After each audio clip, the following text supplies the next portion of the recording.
Hi and welcome to September's Strategy Review, the review I bring to you at the end of each month, sharing with you what I've learned and also what my clients have been talking about during the course of that month. So without further ado, let's just get stuck in and let me share with you the learnings over the course of that period. So number one, complaining about the lack of talent. Now I title it that. Why?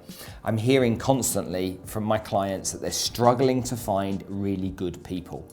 Whether it's real estate, office equipment, automotive sales, whether it's IT, telecommunications, whether it's corporation services, everybody is struggling to find really good people.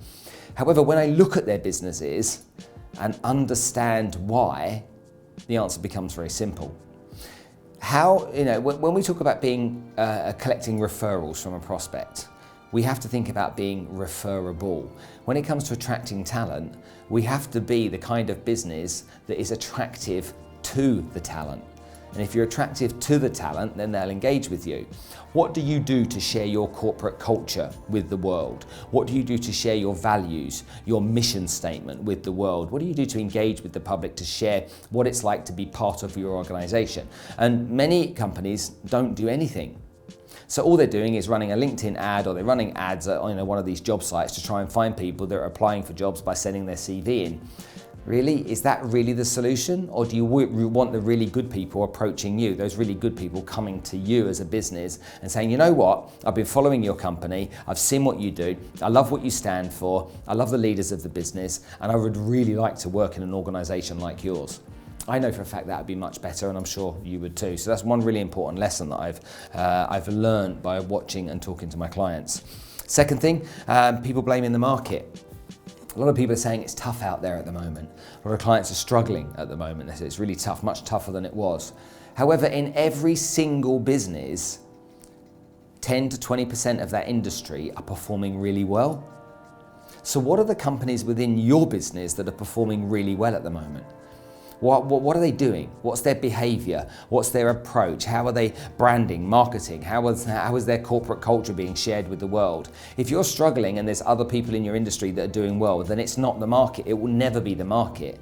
It has to be you, and you have to take responsibility for it. And it's something that's hard to take responsibility for because it's easy to project out, isn't it? It's easy just to say, it's because of this, it's because of that, A failed salesman will always blame everything, A failed tradesman will always blame his tools. It's not. You've got to look inward at your business and say, right, what can we do to be better than we are right now? What can we do to improve?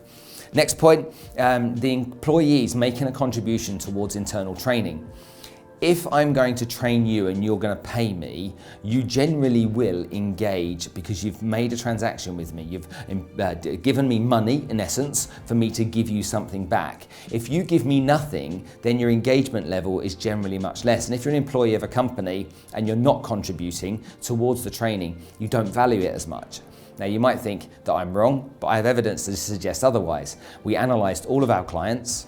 We went through the clients that were charging their staff, making a contribution, token gesture, but making their staff make a contribution, and compared that to the companies that made their staff make no contribution towards the training. The outcome is massively different. When employees make a contribution, a financial contribution, a commitment towards the training, the engagement of that training by comparison rockets. Also, the completion of courses is done much more thoroughly, much quicker. The implementation of ideas and strategies is done much more effectively. So my advice would be, based upon our statistics, that every company that is offering training to their staff understands, first of all, what kind of contribution can be made, but also the value of getting that commitment from each and every employee. So I've learned those three things over the course of the last month, and I think it's really important that when I hear what my clients say, I take it on board and I give it to you so that you can take advantage of those lessons. Maybe some of those things you experience yourself, and if you do, then here's some of the answers to the problems and what you can do about it. Now look, I love your feedback. I love you to get engaged with what I'm saying, and for most of you, you do give me feedback, and I genuinely appreciate it. I answer every single message that you send across to me, every comment that you leave, and I'd really appreciate it if you could share your thoughts on what I've just said. You might agree with me, you might disagree with me, and that's cool, no problem at all. But share your thoughts below in the comments section, and let's open up some more discussion around it and see if I can be valuable to you in the comments there. But until next month, I hope you enjoyed this episode.